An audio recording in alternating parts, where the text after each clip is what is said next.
You went right there with number one. So there's the camera lens. That's what we want to stare at, that little circle, not our picture, right? Hi, human beings. The 10 things we don't like here in Merida. But overall, do we like Merida? Yes. Yes, why we're staying. But let's talk about the 10 things, because honestly, every city is not for everyone.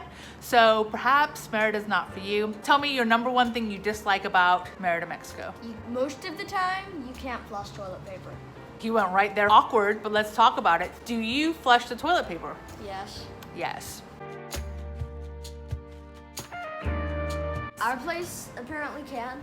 That's a weird thing, because turns out that a lot of landlords, Airbnb hosts, they know how aghast Americans are about not being able to flush toilet paper, and so I'm not 100% that it's actually okay to flush the toilet paper.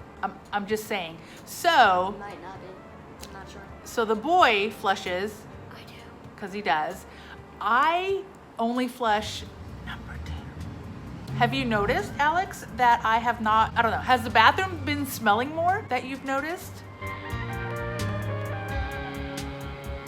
Have you noticed any smells in the bathroom? Okay, good. And so obviously what we do is we empty out the trash can. It is weird.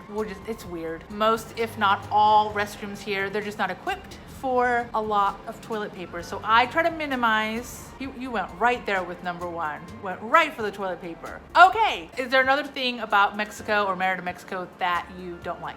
Not the best internet. Internet is most definitely not the most reliable. We're able to do work. Do you find any issues when you watch something that's education related? Not usually. Generally speaking, we got this. However, the number one issue we have for internet, Alex, when is the number one time that we have the worst time? Like on Zoom calls. On Zoom calls. You won't even let me try and watch TV. I get kicked out so often when I'm doing a Zoom call. And when you're uploading. Uploading videos on YouTube take a lot of bandwidth. Sometimes I can do it. I do try it without kicking him off the internet. When a Zoom call is super important to me and I'm like, I have to be there, what's our fixed action for the internet, Alex? Huh? What do we do if I have to have amazing internet for a Zoom call? El orden del chaos. Yes. I can watch TV there while she does her thing because there's good internet. There's a workaround. And at the end of the day, do we really need that much internet? What else? It's hot. It's hot. Is it so hot that you don't want to go to the park? Usually not. Once you go to the park, how often have you ever said, let's go home because it's too hot? I think I did once. Did you? Yeah, me.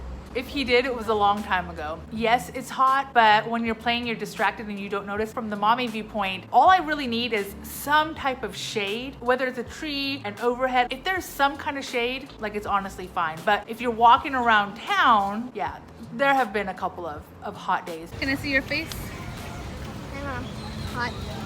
This chair's made out of metal and it's hot. But what do we love about downtown? Do you remember? Been a minute because the coronavirus, but ice cream. Ice cream! Ice cream and sorbets and all that jazz. They're everywhere. They're everywhere. That helps out. But yes, it can get hot here in Mexico. You can't drink the water. Well, you can drink water. But not Sink water. Not sink water. So we have to make sure we've got water, and our hostess is amazing. She makes sure that we've got plenty. We've got 1, 2, 3, 4, 5, 6 bottles at any given time. So we have plenty of drinking water, but we don't cook with the water, etc. I have a video up here if you want to know more details about the water in particular. But yes, you can't drink the water, but I'm curious to know, if you live somewhere outside of Mexico, tell me if you drink the tap water. Not if you can drink the tap water, but if you do, because when I lived in Florida, we did not drink the tap water. We did cook with it, but I did not drink the tap water. We always had bottled water. So it's not that big of a deal to me. So I wanted to mention a few things that Alex does not necessarily consider to be a negative of Mexico or Merida. And honestly, I don't really consider it a negative either, but it is more of needing to be aware, right? Having situational awareness for some of the cultural differences. And the first one is the concept of time. So unless they've worked really well and for a decent amount of time with expats, right, with Americans or foreigners whose concept of time is super exact, they're probably going to assume that you are like them, which is the same thing we're assuming, right? We're assuming that if you say 10 o'clock, that you mean 10 o'clock. And they're giving us that same courtesy. So something I noticed in Mexico, which resonates with what I remember from Italy, is time is also precious. So in the US, let's say that you have a 10 o'clock dental appointment, and let's say that on your way over or while you're getting ready, your child tells you they have a tummy ache or that, they're not feeling well.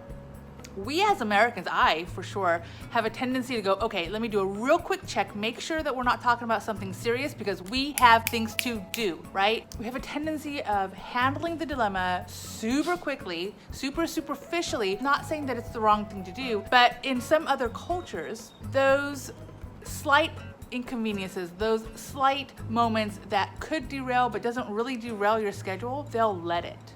Your kid suddenly wants a hug and they want a long hug, and our instinct might be, okay, let's hug, but let's walk, right? Let's hug and walk. Let's do two things. Let's try to comfort you, but also it's super important to keep this schedule, this thing that we're doing.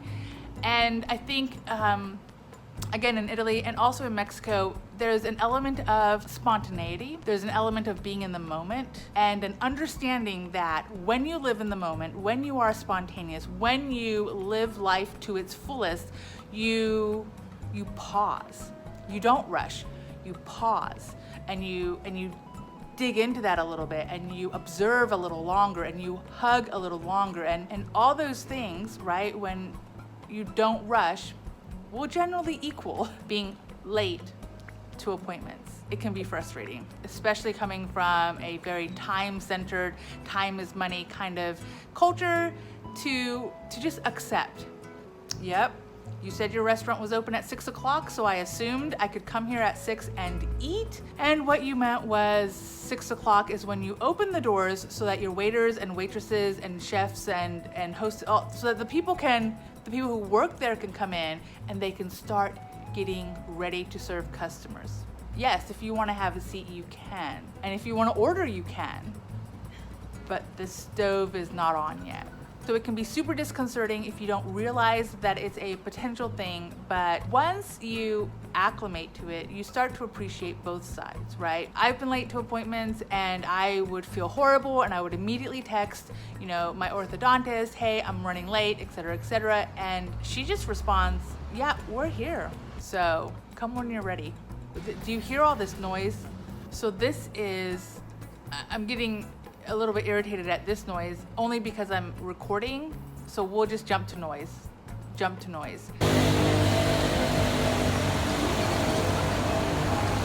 Since most of you are probably not YouTubers and not recording, this might not bother you as much or as frequently, but just know that it's a little bit louder here. And while this year is a little bit more quiet, nevertheless, the vehicles are louder, and there's a lot of vendors essentially who drive around town with a megaphone or a bell or just yelling, letting you know what they're selling. And so there's a little more noise than I'm used to in the US, and even that I remember in Italy, although Italy also was a little louder than I recall the US being. So there's a noise thing. One of the things I love is the fact that Uber is very, very popular here, and it's of course very inexpensive. So it's very rare that I feel any kind of negative about not having a vehicle. Like at the end of the day, I know that I can call an Uber and go anywhere within Merida that I want to, but keep in mind that Ubers are generally specific to a location. So for example, Merida has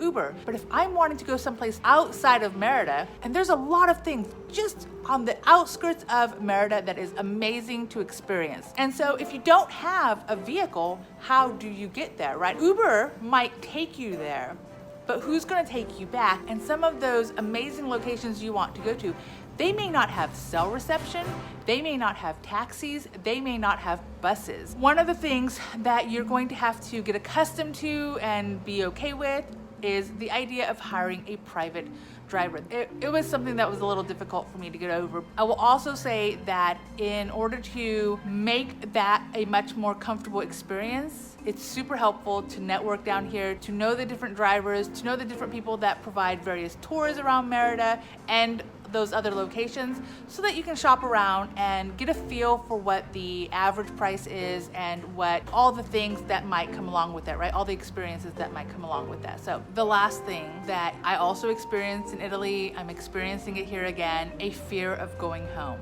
It's hard to explain, but when you really enjoy the life you have, and you might actually be on the other side of it, you might be in the US or in Canada or wherever, really just enjoying life, knowing, enjoying the comfort of all the amenities that you're just used to, the language that you're used to, the friends that you're used to, the people, right? There's a comfort in the amazingness that's just around you. And so the same thing, as I'm in Mexico, it applied when I was in Italy. It actually applied in RV life as I was traveling, and it even applied when I would be living in different parts of the US in the military and not necessarily wanted to go back home to where my family was. And this is not because of my family so much as I was in, right, a better place mentally, emotionally, physically, because we're always growing and we're always improving. And so wherever we are right now is hopefully a better place than we were a year ago, 2 years ago. And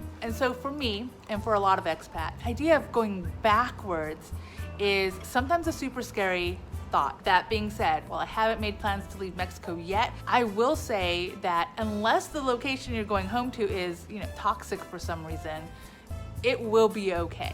You're going to remember and enjoy a lot of the comforts that you used to have, perhaps at home, that you don't get when you're traveling, that you might not have in Mexico. There's also comfort in going home, but just know this weird thing happens when you are traveling and you enjoy your location where you don't really want to go back.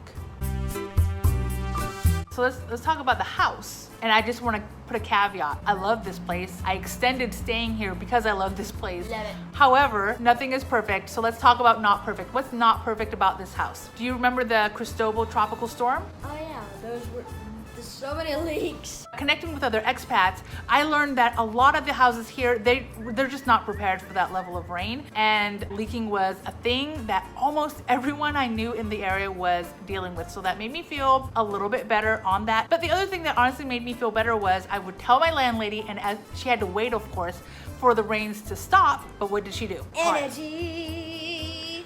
Okay, so what did our amazing landlady do? She hired a person to help us. Yes. And sometimes she did it herself. So she is amazing, first of all. She was on top of it, but it's a thing here. Leaks happen, but we're blessed to have an amazing landlady. Can you think of anything else, Alex, that you want to mention? Mosquitoes. Yes, there are mosquitoes here. I don't use any mosquito repellent. We do have netting, right? A screen on our windows to minimize mosquitoes coming in, but they're honestly, for me, not that bad. There are moments. There are moments. Anything else you can think of that's negative?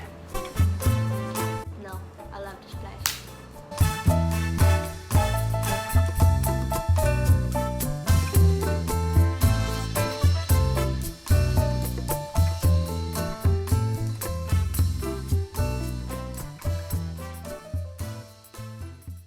Do not post that on YouTube.